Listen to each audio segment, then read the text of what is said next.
All right, sounds good, Baruch Hashem. Okay. So the point is, in Acts, you can read how the Apostle Paul himself, Rav Shaul, he's greeted by the Jerusalem council, and they say, look, I think you know the story. They say, I'm just bringing this up because there's been some pushback. They say, look, there are many Jews here. There are many who are zealous for the Torah, and they believe in the Messiah, but they've heard lies about you, that you break the commandments and you teach others to abandon Moses when you're out among the Gentiles. So why don't you come and show them? But we know that you keep the Torah and the traditions, and I'm paraphrasing, but you can find that in there. We know that you yourself keep the Torah and the traditions, he says. Okay, please everybody stop writing me on Telegram. My computer's too slow right now. I cannot mute it. I keep trying to go mute it, so it's coming up. So thank you for all the intercession. That's great. It worked. Don't write anymore over there. Yeah? Okay. Great, because it pops up on my screen and makes a noise and it distracts me. We don't multitask well. So we know that Paul, who's an example of how to live as well, and he tells us that he can be an example. He himself keeps the laws and the traditions. So, but which traditions? The Hillelite traditions. Oh, let me turn on. I turned on a fan while I was gone. Sorry about the noise. Okay, it's off now. So what is the deal with being too burdensome? Each generation has the opportunity to reject too burdensome commands from the previous generations. How does this work?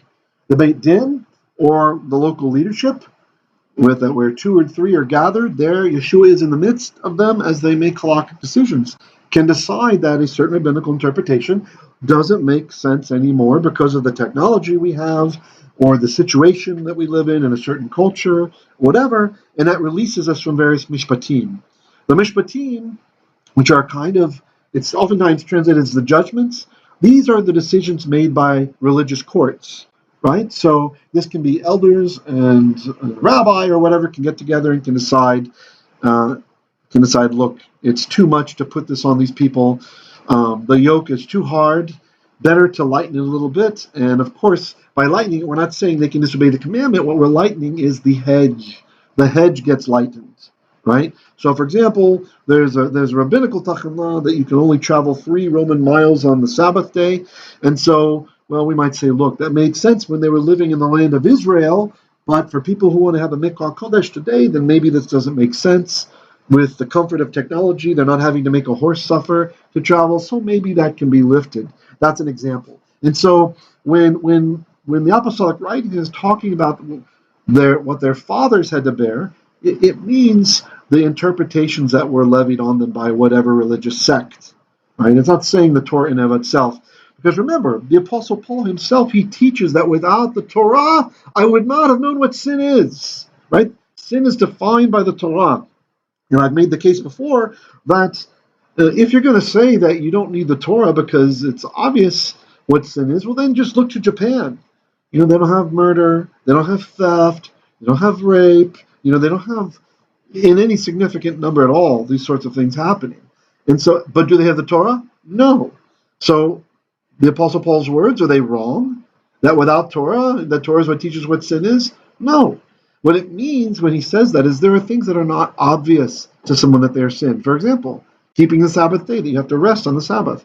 How could you possibly guess that if you, for example, lived in Japan and were not exposed to the Bible? How could you guess, possibly, that it's a death penalty offense to violate the Sabbath, right? Or how could you possibly guess that you shouldn't eat certain little types of things that look like insects inside of this? Okay, maybe you could guess that, but let's say that you were kidnapped and your parents made you eat it, and and then you didn't realize that eating bugs was weird, right? Okay, so we have the Torah to show us these things. The Torah shows us what sin is, right? And that's what Paul means. He's not meaning, as some of the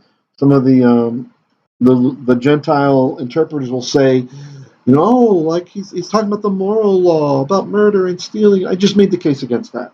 Those things don't happen in a society which is virtually devoid of the Bible. All right, so clearly mankind can reason for themselves that the greater sins, such as murder, steal, etc., doing to others what you would have done to you, can be derived to not do those things. It's the other things like not mixing certain materials in your garments like we had in last week, right? Or not sowing 2 types of seeds in the same row of your farm, or or not having a mule and a horse pull your till, right? These sorts of things, which mankind cannot find out by themselves, but we have through direct revelation, which is the Torah. That's what he means. He understood Greek philosophy. He was well educated in the Greek arts as well. He even quotes a Greek poet partially in some of his writings. And so the Apostle Paul, he's not saying that the Greeks didn't figure anything out. They figured a lot out. But he's saying, without the Torah, I would not know what sin is. Because the types of sins that are told to us in the Holiness Code as revealed by God for his expectations for the kingdom culture and the citizens of the kingdom to abide by are defined in the Torah. Now, the tachelot by various rabbinical sects can vary. And this is even today. Even within the Orthodox community, there's some questions. If you ask an online rabbi, he'll say, ask your rabbi.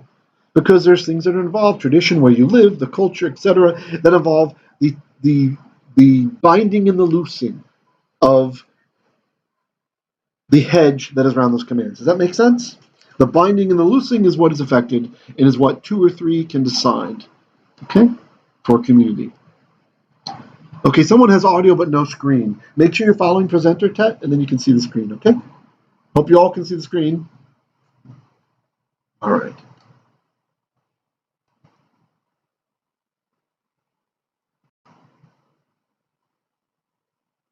Shaul and our customs. Here's the scripture, Acts 21, verse 20 to 24. And I decided to use a standard Bible translation for this, as I do sometimes, so you can't think someone can't say, oh, he's just translating it how he wants. All right? There we have, this is the ESV, which is very famous. You see, brother, they're talking to Paul. This is the Jerusalem Council. How many thousands there are among the Judeans, is how I would have translated that, of those who have believed.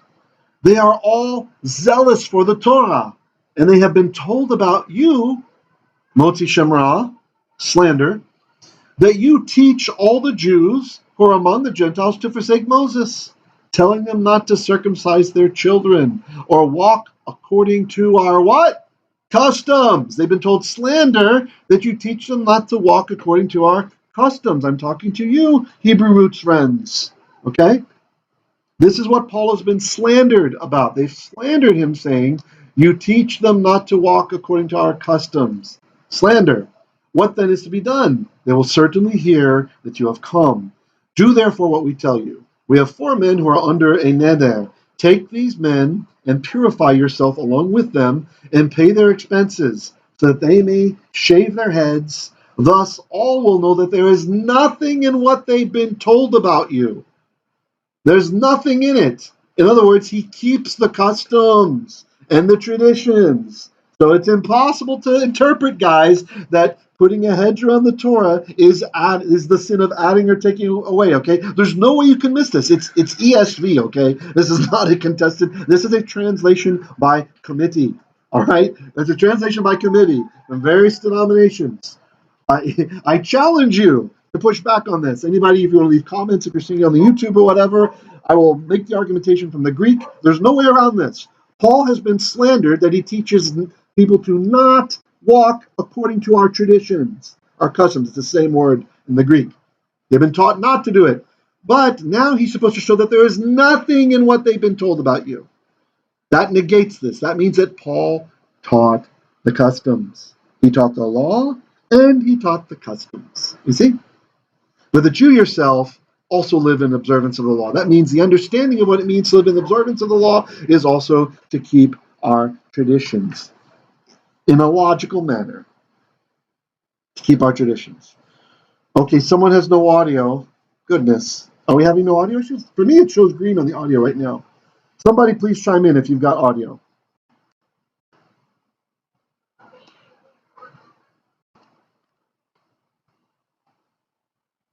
Okay, or Yeshua hears me over in Florida, so it must be another Philippine thing. Sorry, guys. Shah! Okay. Traditional legal interpretations. All right, maybe I'll stay out of the Hebrew here because of time. So this is the Rabbi Shaul, who keeps the traditions and teaches others to keep the traditions, what is he saying? Be imitators of me. Be imitators of me. Watch me. Watch how I live. Watch how I keep the traditions and imitate me. Again, talking to you Hebrew roots friends of mine and you wayward messianics who are anti-rabbi, it's a sinful position to have, guys. Okay? You should obey Paul. You know, it's funny. So those who don't really know Paul, a lot of times if they're a Torah keeper, they don't like him so much. I love the teachings of Paul because if you really get down and understand what he's teaching, he's so pro-Torah. So pro-Torah. It's a smack in the face. He even uses sarcasm to those that are against Torah in his letters, but the sarcasm is missed, and people think that the sarcasm is actually him instructing them to be free and to live as they like. But it's sarcasm. It's an actual Greek letter writing style. It's the irony. There's a great book called The Irony of Galatians, written by Dr. Mark Nanos. You can check that out, and you'll see how Paul uses a standard Greek template of ironic rebuke, it's called. And so you get these Gentile scholars, they read the irony, but they don't see the irony. It's hilarious. It's like, I remember when I worked in Switzerland, I worked with a bunch of Germans, and there was this one guy who was half German, half Gypsy. And he used to explain things to me, and he said, "Oh, Jeremiah, the Germans don't understand sarcasm, so you need to be careful how you use it." Saying they don't understand it, they don't get it. So, like, an American would be like sarcastic with a German guy, or passive aggressive rather, and the German's just smiling, thinking he's getting complimented when really he's getting insulted. So it's funny to learn that. So this is what's happening with these Gentile theologians. They read Paul, and they don't see that it's sarcasm. Those places where it seems like he's telling them to go ahead and disobey and blah, blah, blah, whatever. And they just totally miss this, that he's using the standard Greek template of ironic rebuke. He's rebuking them through use of irony, and they don't get it. Instead, they're like those German guys smiling, yeah, this is good. Ich bin ein guter Arbeiter. Mitarbeiter. I'm a good worker. All right, so Paul says what? This is Paul, the keeper of the Torah and the keeper of the traditions, as proven in Acts. This is unassailable. I challenge you to challenge his position. He keeps the Torah, he keeps traditions, and he teaches others, and he shows by example. And now he's saying, be imitators of me. Live like I live, as I am of the Messiah. Now I command you, because you remember me in everything and maintain the traditions, even as I delivered them to you. But I want you to understand that the head of every man is the Messiah, and the head of a wife is her husband, and the head of the Messiah is God.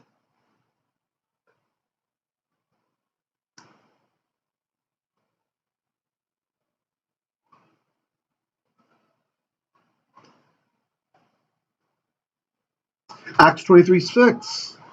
Now when Paul perceived that one of part were Sadducees, Tzedokim in Hebrew, those who reject part of the Bible, and the other were Pharisees, he cried out in the council, brothers, I am a Pharisee. He's not lying. He didn't say I was a Pharisee. He's saying I am a Pharisee. He's a Hillelite, a son of a Pharisee. It is with respect to the hope and the resurrection of the dead that I am on trial. Paul, he tells them the truth, that I am a Pharisee. He lives as a Pharisee, still keeping the traditions, and then, of course, he's acquitted. Adding to or taking away. Again, I'm hoping to put to bed the argument that keeping traditions is adding or taking away from the commandment, because it's such a broken record to hear this. Such misinformed types will say, oh, you're adding to the scriptures. Oh, you're adding. That's just it. No. The commandment means not to add scriptures, is what it says. Don't take the scripture and insert sentences. That's what it means. Don't delete part of the Torah. You don't be like evil Martin Luther who wanted to delete 3 books from the Bible. That's what it means. Don't be like one of those totally wicked people. Don't do that. So, Yeshua adds to, according to this Hebrew roots interpretation. Look at another man's woman with lust in your heart is adultery, right? Yeshua teaches this. He hedges it. In true rabbinical style, he gives us a hedge. He says, look, don't even start on that path, brother. The book of Proverbs is filled with these warnings about taking the other man's wife, the Isha Zara, the strange woman, meaning she belongs to somebody else, where the young man is seduced by her, and it's filled with these warnings. And so Yeshua is saying, look, don't even go down that road. Don't even eyeball her, okay? You know she belongs to somebody, tuck your eyes away. He hedges it. But according to this, you're adding to the commandments. Well, Yeshua is doing the same thing. He says if you have anger at your brother in your heart, it's murder. According to this interpretation that they have, he's adding to the commandments. No, he's not. He's doing a rabbinical hedge, as our traditions do. Hating your family because you love God with all your heart. So we're supposed to hate our family? No. He's using hyperbole. The level of which we're supposed to love God is supposed to be far beyond that of our family, so that even if there's a funeral issue and it would take you away from important ministry or learning opportunities, learning from the Son of God, you do not stop that.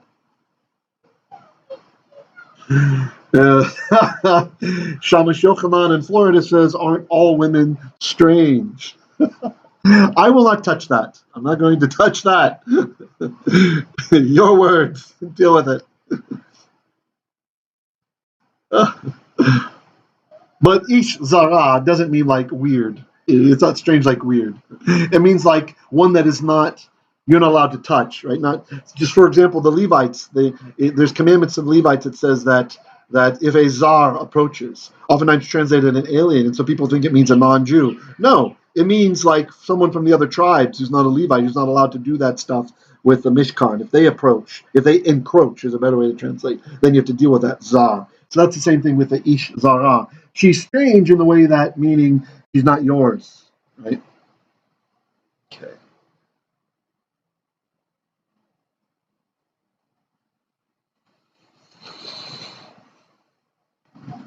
Okay. So, where are we?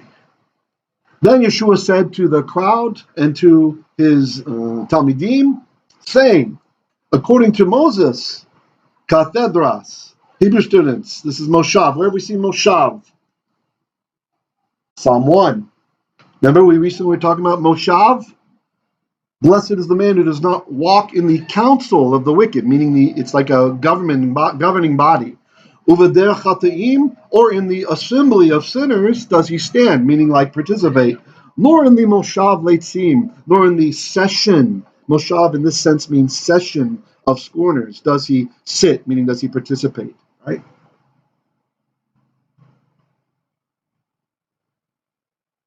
So he's dealing then with the scribes and the Pharisees. So he's warning his disciples. He's saying, look, whatever the scribes and the Pharisees then are teaching you, do it and shomer it. But after these Shamites, I will insert, the works of these Shamites, these hypocrites, do not emulate, do not do that. The Guisingar, Kai Upuisen. They say it, but they don't do it. So this is an important point regarding those of you who are against all traditions, who might be listening, that Yeshua, he teaches us that we are to obey those who sit in the seat of Moses. And so this means the religious court decisions, etc., and following that proxy. And of course, we can interpret for our own groups according to that, but we must still reference those decisions. It is the epitome of arrogance. I remember talking to a guy who claims to be a Levite teaching here in the Philippines, and I remember he told me, well, I don't use any commentaries. I'll just read it myself. I'm thinking, okay, I wish we all were super geniuses that we could do that, but, I don't think it's so easy to push aside wisdom and the wisdom of these teachers from of old and those who spent their lives studying the Torah. There's wisdom to be found, to be mined there. Rabbi Hanina ben Teradorian said, when two people sit together and exchange no words of Torah, this is a meeting of scoffers. Regarding this verse, moshav leitzim lo yashav. That's from the Mishnah Avot, the Ethics of the Fathers.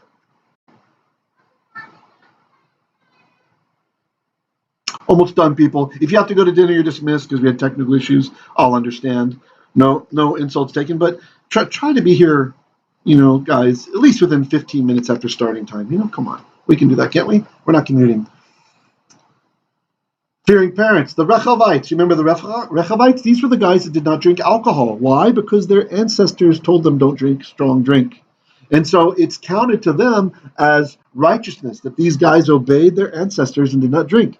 David speaks very highly of the Rechovites, that they obeyed what their ancestors taught them. So part of the commandment to honor your father and your mother is to keep traditions which were set in place by religious ancestors. Okay, and in this case, if you're grafted in, sometimes people ask me, but my grandmas are Catholic. No, that's what I'm talking about. Your adopted ancestors. Okay? The ancestors who are acting in righteousness, not those who were kidnapped since birth. So people accept those and other teachings by the Messiah as not violating the command to not add or take away. Don't you think it's a bit rich to claim that the grandparent saying this is the way you should tie your tzitzit is somehow adding to the Torah? You're adding! No, we're not adding. Learn Hebrew, please. We're not adding.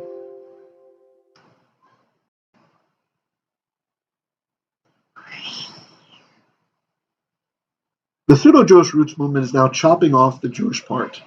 Eradicating our fathers does certainly make Torah observance seem much simpler. At least it's a lot less work for leaders, as there's less to research when we do what's right in our own eyes. And for those of you who have ever read Judges, you'll get my inference here. In the book of Judges, we are told that the theme of the book is that in those days, everyone in Israel did what was right in his own eyes. And then right after that, we get right into the example of this idiot who hires a Levite to tell the future for him, and he buys an idol. So he's like hedging his bets, right? And you have just a bunch of people doing stupid things all throughout Judges. You got Yiftach, who makes a stupid vow, whatever comes out of my house, when I come back, I'll kill it for you, Lord. And then, of course, his only daughter comes out, right? And of course, the idiot, presumably, he keeps his promise. Right? And so Judges is filled with people doing stupid stuff. The whole theme is do not do what's right in your own eyes. And I've had Hebrew roots people, I'm sorry to pick on you guys today, but I've had Hebrew roots people tell me they've thought that verse was like complimenting the generation to do what's right in your own eyes. It's an insult, guys. It's an insult and an arrogance to think that we don't need each other, that we don't need our community, that we don't need to lean on the spiritual giants who wrestled with the text far beyond what any of us could do. Almost done. Let the tummy grumble a little bit. It's not Shabbat anymore. You're allowed to fast when it's not Shabbat. Okay, just a quick visit to not saying the name. We have in Leviticus 24, verse 16, is very interesting. V'nokem shem Adonai mot yumat, ragom yegemuvo, kol ha'edah kagech ke'azrach, v'nokvo shem yumat. Anyone who pronounces the name Yod He Wav He shall be executed. Pelt him with stones until he dies. All of the assembly should do it. The ger and the native born, either one. The Israeli and the non-Israeli. The whole community. The kol ha'edah. If he has pronounced the name Yumat, he shall be put to death. He shall be executed. That's what the verse says. And some go to the context before, okay, well, he's cursing, right? But there are plenty of sages who think that this is enough for the death penalty, which is why in the days of Yeshua, it was a death penalty offense if you said the name of God, if you pronounced Yod He Wav He, if you pronounce it. I'm not saying the letters like I just did. Death penalty, guys, come on. Death penalty. Let's think through this, okay?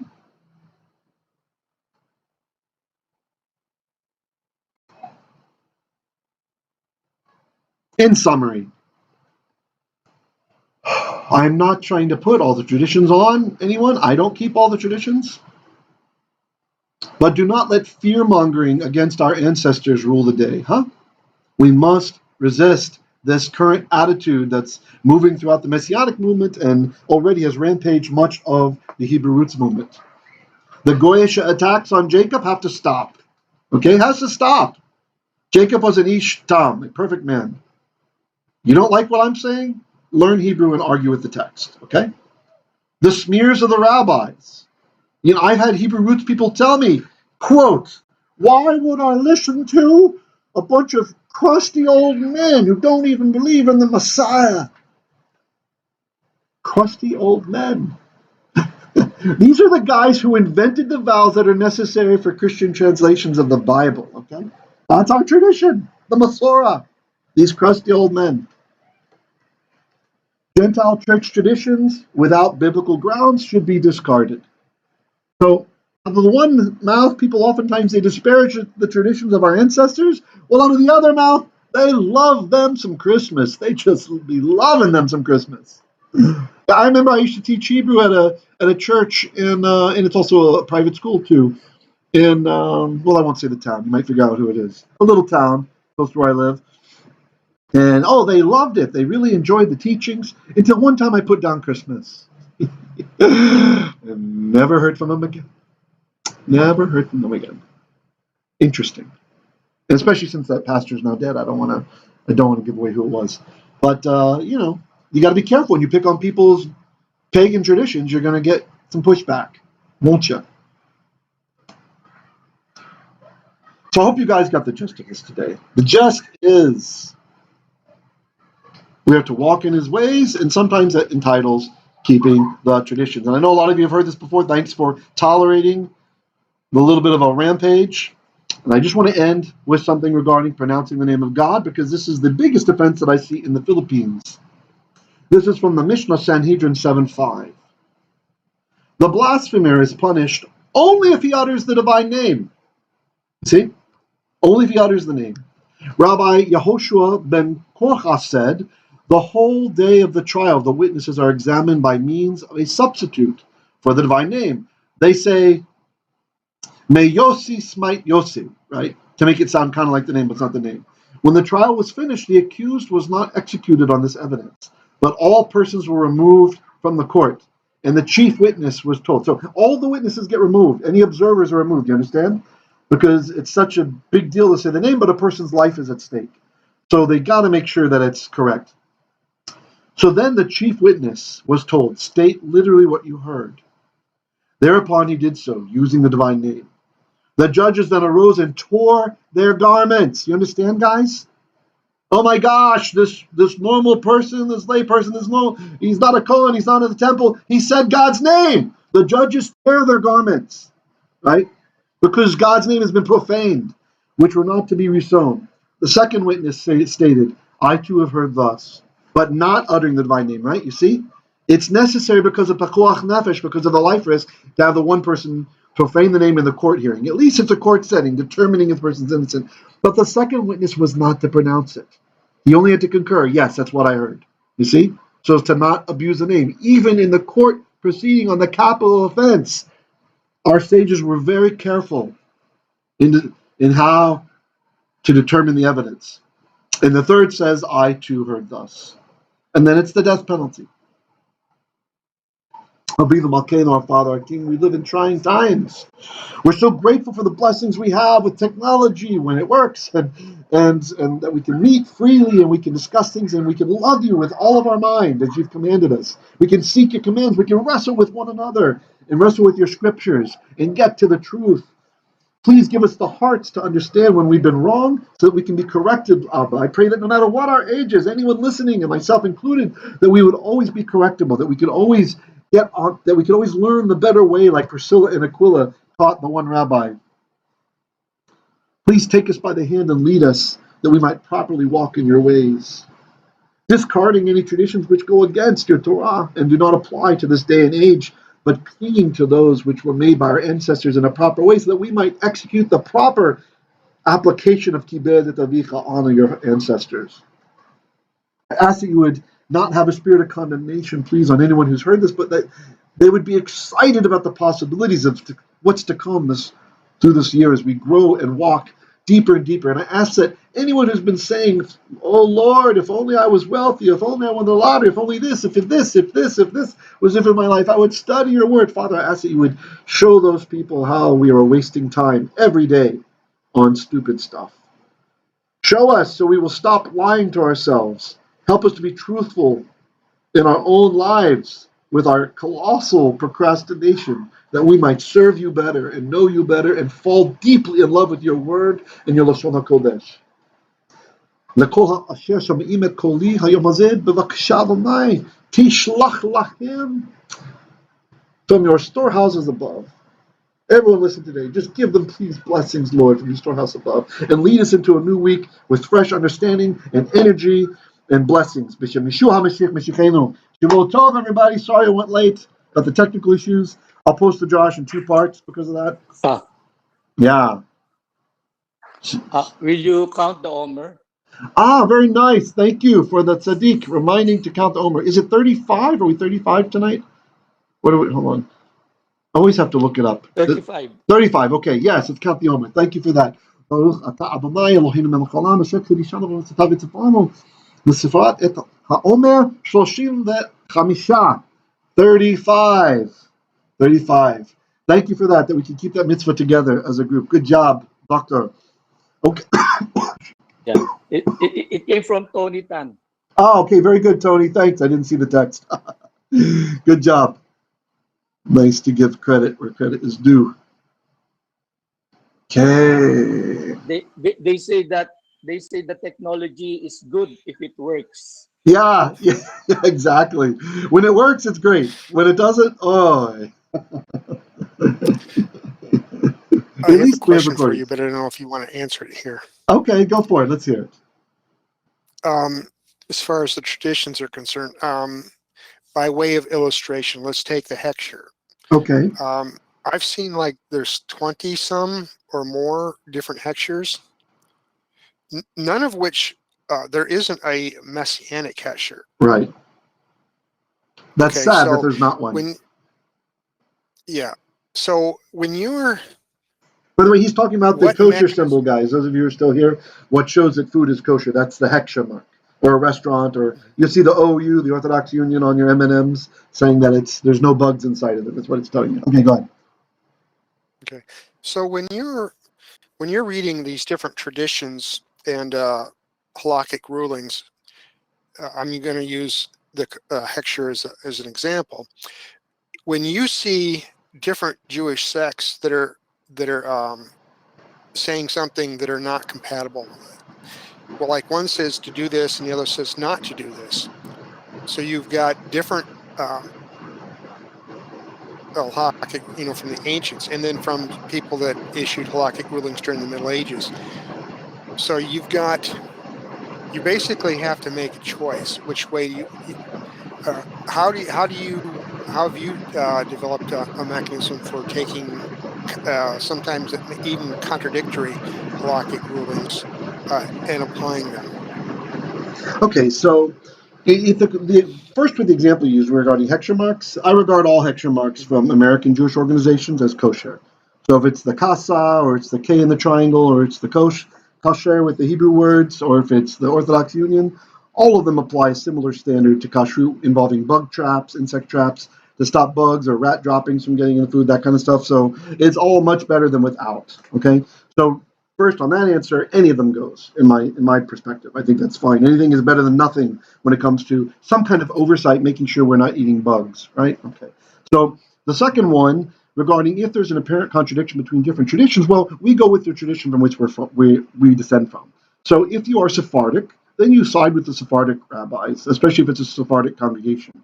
If you're Ashkenazi, like German Jewish, or you've joined a German Jewish congregation, then we side with the Ashkenazi rulings. Unless it's something which just seems grossly improper, in which case our own boards, our own board of elders, I believe is given the authority to form a Beit Din and to make a halakhic decision about that. That's what Yeshua means when he says, wherever 2 or 3 are, there I am in the midst of them when they're gathered.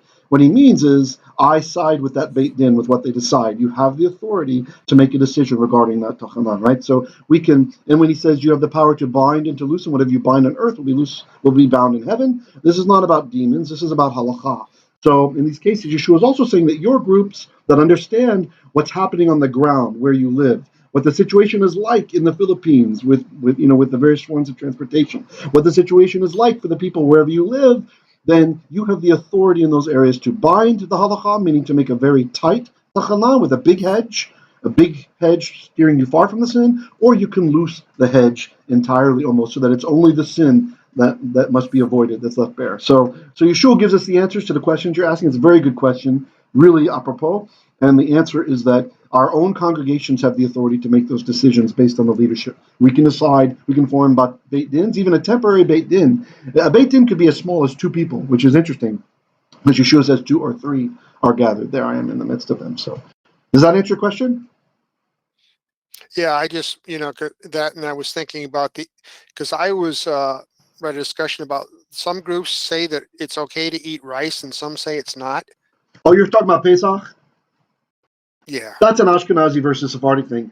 One thing about that is, if you live with a congregation that's from a different tradition than you for over a year, the Mishnah says that you should then go with their tradition. So even if you're Ashkenazi and you live with the Sephardim, like I do here in the Philippines, woohoo! I get to observe the Sephardic traditions, which means rice is kosher for Pesach, baby, and so are beans. It's much easier the Sephardic way for Pesach, woohoo! So the Mishnah gives us a way out on that one. Okay, I want to answer a question Issa has. Great questions, Yochanan. So Issa says, how do 99% of Christians get all of that wrong about keeping the Torah and Beit Din and all of that? Because they don't care about the law. Because they divorced themselves from Jewry. Judaism was never supposed to become a new religion. You think, right? And Issa, I'm speaking hyperbolically, right? Not against you. I know where your heart is and where this is coming from. So understand my tone. It's more against this whole concept of what happened, the tragedy that is Christian history. Why was it that most of Christianity for centuries was not understood by the masses and was in Latin, and and you were tortured if you translated the Bible into another language? I mean, what about these heavier questions? Why is it that the founder of all of Protestants was an evil, wicked man? And if you asked me to bet, I would bet everything I own that he's in hell, or will be in hell on the day of judgment. The founder of all of Protestantism, I mean, so how is it these things happen? Well, there's a lot of wicked leadership in the Christian church over the centuries. A lot of the devil got himself in there. I think a lot of stuff in Revelation that talks about in Rome where the devil reigns, he's really talking about these large institutional bodies of Christianity where you have just wicked leadership at the top doing whatever they want, but they look shiny and nice, and then inside they're ravaging wolves, just doing terrible things. And for sure, we can understand it's totally illogical to say that God planned 2 religions. I'm going to start with my people, Israel. And every single holy book will be written by them, including the apostolic writings. But then, you know what? Let's start something new, different. You can do something different. Yeah, I'm going to abrogate what was in the Tanakh, all that stuff that said forever. Just kidding. We're going to crucify that forever, and then it's done, right? So I don't mean to sound too mocking, but it's just more fun that way. So really, brother, the reason is they're kidnapped since birth. Christians today, Gentile Christians, have been kidnapped. And their ancestors were kidnapped. And their ancestors were kidnapped into this diabolical way of thinking. And they think like their father, Martin Luther, or they think like their father, the Pope of Rome, who was a ravaging anti-Semite, the one who broke away from the Eastern Church, or they think about the astrological stuff in the Eastern Church. I mean, there's just such horrible sins that we can find in any denomination that are openly taught as okay. Like Lashon Hara against oneself. You can get up, you give a testimony, and you share all the bad things you did in your life. It's Lashon Hara. It's self-suicide. It's not allowed, right? And so it's the divorce from Judaism, brother, which causes to happen. Once they divorce themselves from the roots of the faith, from the tree trunk of the faith, they have no hope of properly interpreting the text. A lot of Christian pastors, they love their Greek in college, and they stick to the Greek. But Greek without Hebrew is nothing. Greek without Hebrew is a colossal misunderstanding of what the Greek says, right? And divorcing from the culture, how much more so? Does that make sense?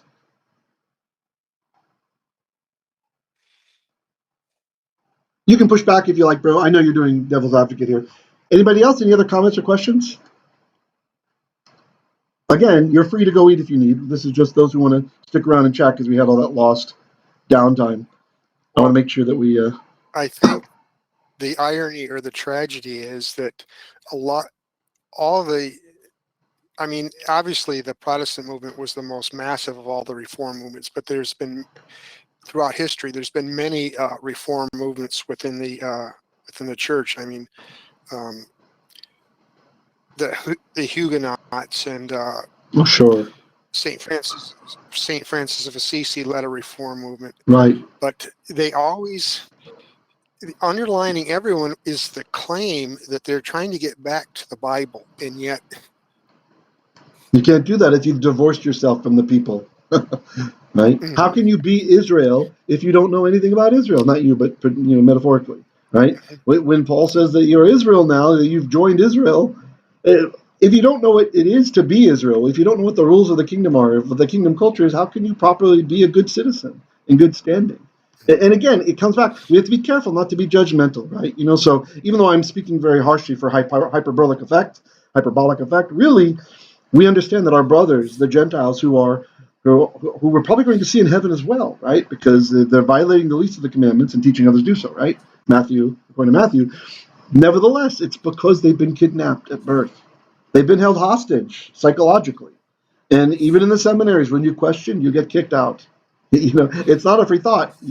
It's funny. I heard many a Baptist preacher say, "Don't take my word for it. It's take the Bible's word. Read the Bible. If you disagree with me, that's fine. But if you disagreed with him, you're out. You're out. In all truth, you're out." Yeah, I've seen this. I've seen this firsthand before, visiting various churches. If you disagree, you're out. It's not like the Jewish culture where you can push back with the rabbi a little bit, right? You can push back and have a discussion. No, a lot of times the culture is you're out. What? You're making good points? Yeah. Raus mit Well, euch. yeah, and probably one of the common things when they're arguing in that way is at some point they must insert a uncontrolled laughter for no apparent reason.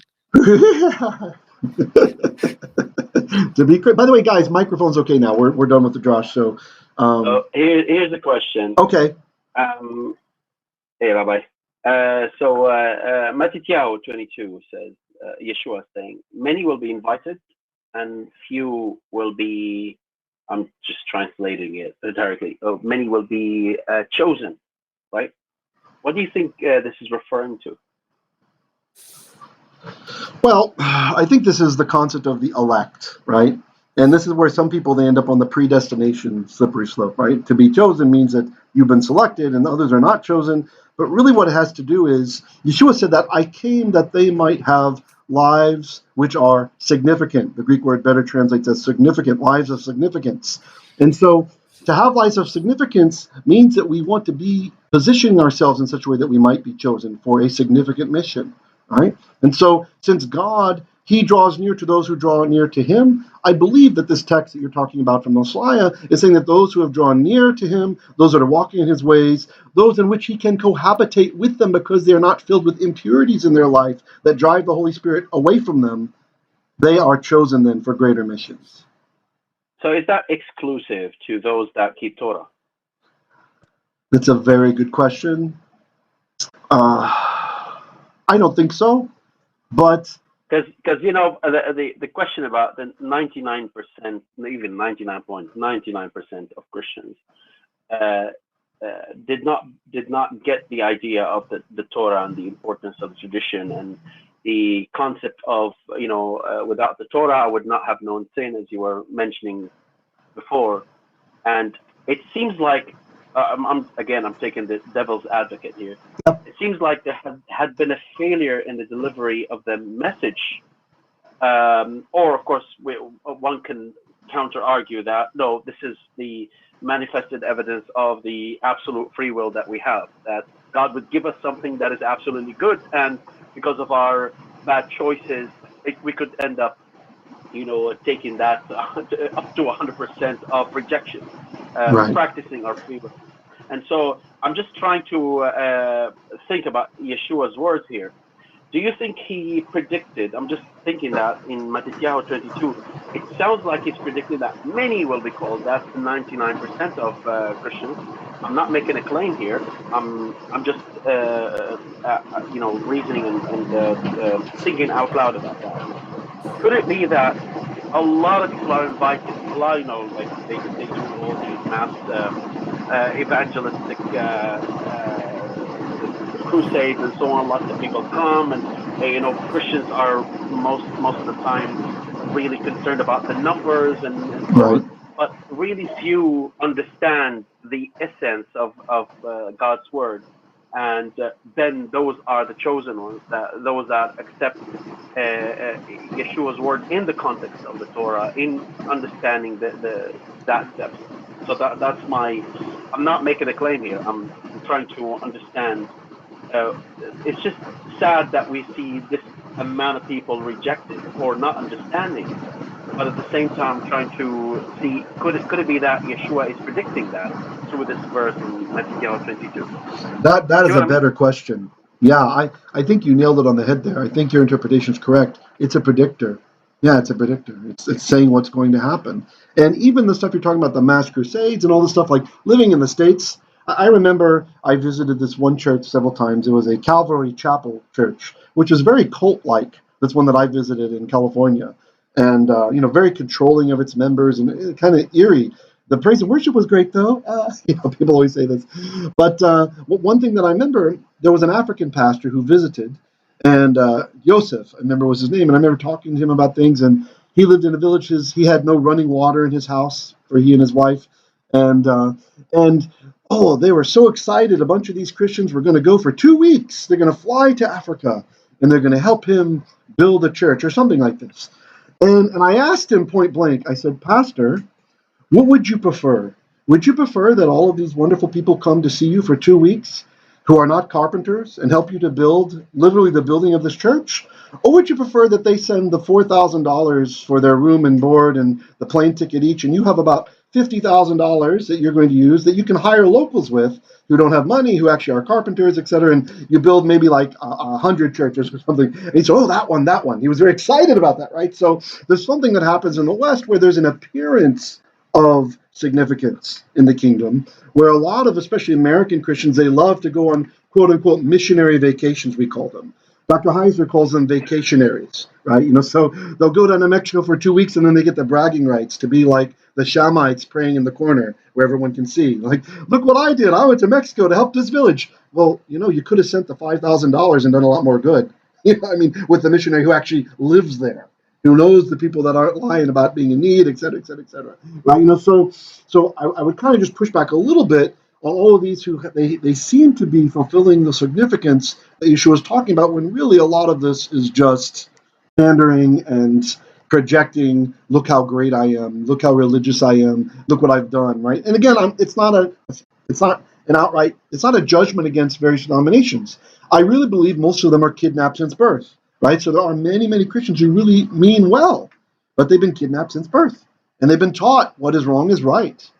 And so they have to unlearn that, really, to unlock their true potential. And some people are such shining stars that even with that handicap, they still can accomplish great things for the kingdom, but not what they could have accomplished if they had truly been walking in his word.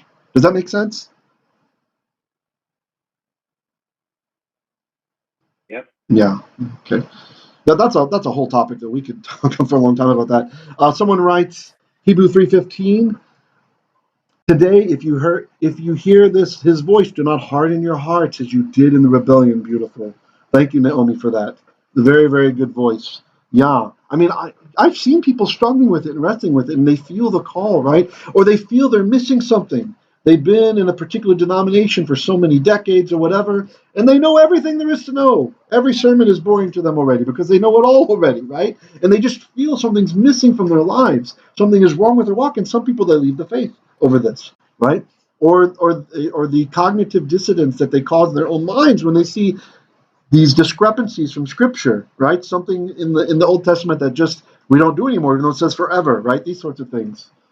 Or Yeshua says, yeah, I hear you. I went on one of those and I had to spend as much time teaching people to make and put in air conditioning / heating as I did doing it myself. Yeah, right? But it's for bragging rights. I'm a good person. I went to Mexico and I helped build something. Look how great I am. Instead of going to Hawaii and standing in the sun. And I'm not. Maybe the motive really is they want to do something good. But come on. But let's love God with our minds. Too many people claim, John writes, to be led by the Spirit when in fact they are suffering from lead poisoning. Okay. John can be a bit of a nut sometimes. Any other comments or questions, guys? And you should all understand, I'm being a bit heavy-handed on the tradition stuff. I'm actually more in the middle on this, right? So, we investigate the traditions passed down from our ancestors, and we look to them when we don't know how to keep a mitzvah. Let's look to see what they say. And we can interpret that and see in today's light, does it make sense or does it not make sense to do it that way? I'm a little bit more liberal on that than I come across, but I'm pushing back against the big movement that's going the other way. That's why. It's called hyperbole, right? You push a little bit harder to try to keep us from drowning, right? Those who say that who have kind of snarl at the rabbis, snarl at the sages, shame on them. Shame! Why is there no shame to say such things against such righteous people who love God and love Torah? Just because they didn't know about Yeshua, because God Himself covered their eyes and they were not allowed to see, that somehow we should think they're stupid people. Not so, not so. Anybody else? Well, a lot of you hung around. I appreciate that. That's nice. Even though we went longer tonight due to our technical difficulties. Okay, I think I should probably dismiss you then. Have a great week. Shavuot Tov, you're dismissed. Go eat. Have a great Motzi Shabbos, a great after Shabbat time. And Hebrew class, as long as we have a minyan, we have class tomorrow. And I will post these 2 parts hopefully today up on YouTube. Bye-bye. Shavuot Tov. Shavuot Tov. Bye. Shavuot Tov, Shavuot Rabbi. Tov. Shavuot Tov. Shavuot Tov. Shavuot Tov. Thank you. Yeah. Bye-bye. Bye-bye. Shalom. Shalom, shalom. Thank you. Bevakasha.